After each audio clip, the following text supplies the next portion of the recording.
What's up, guys?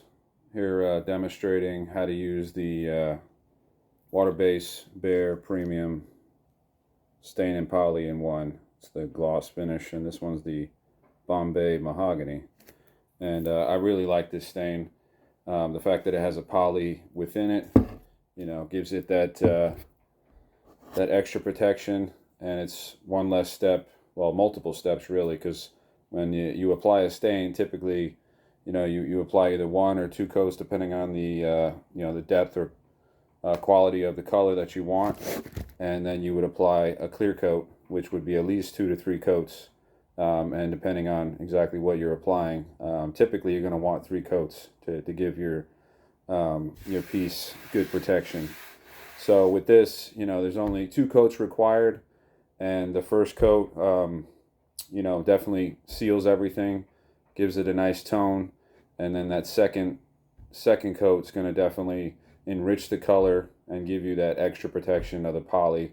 So I just want to show you real quick just one coat that we've applied here on red oak, and as you can see, it's got excellent coverage. It's already got somewhat of a sheen. It's still kind of rough because it hasn't been sanded. So that's the first coat, but then we have the second coat here that I did. So as you can see the difference, this looks a little bit orange, and then this looks, a little bit more red, that mahogany color. So you can see the sheen, nice and glossy, smooth. It doesn't have too much of that plastic feel, but you can still feel the grains a little bit. But it's got a beautiful sheen, and it's real smooth.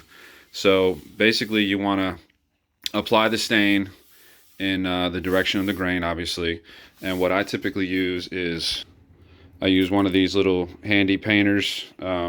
This was cut in half, and you can get these at Home Depot. I don't know if Lowe's sells them, but they're just great. I mean, they really absorb a lot of stain within it, and then you could just, a few passes on one piece and you're good to go. So I'll demonstrate that right now.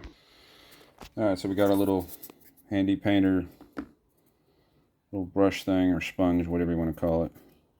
So don't dip it too much, just get enough on there. Maybe hit the sidewalls here to get too much excess here. So basically just go in the grain. All right. Let's get enough on there. A little too much there.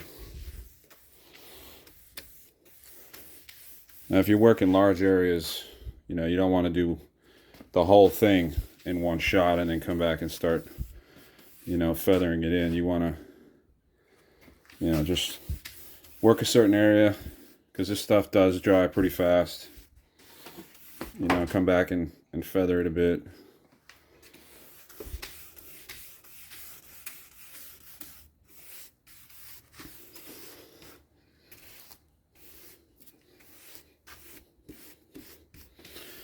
So just come back and feather it in before it dries.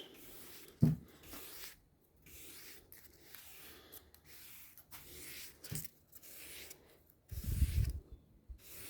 a little bit too much excess on here. Get that off.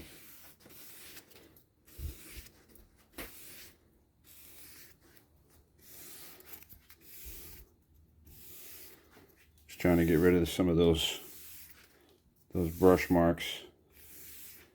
Kind of go with the grain so it blends in.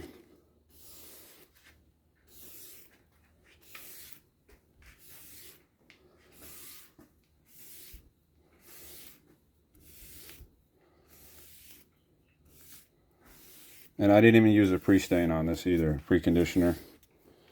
Red oak's pretty good for staining, in my opinion. Don't think I've ever used a pre-conditioner on red oak. Some of the other woods you want to do that. But with red oak, it's pretty consistent with the pores and the grains and so forth. So as you can see, it already looks pretty good. No brush marks, hardly any. Definitely can't see that on camera. And like I said, this is the finished coat. So nice, real smooth, You could hear that, and then you could hear this. That's pretty rough, but this is nice and smooth. So basically, apply that first coat, let it dry 1 hour per the direction of the can, and then once that's dry, come back with 400 grit sandpaper, and just give it a nice little light sanding, clean it off, and then apply that second coat, and that's it pretty much. So thanks for watching.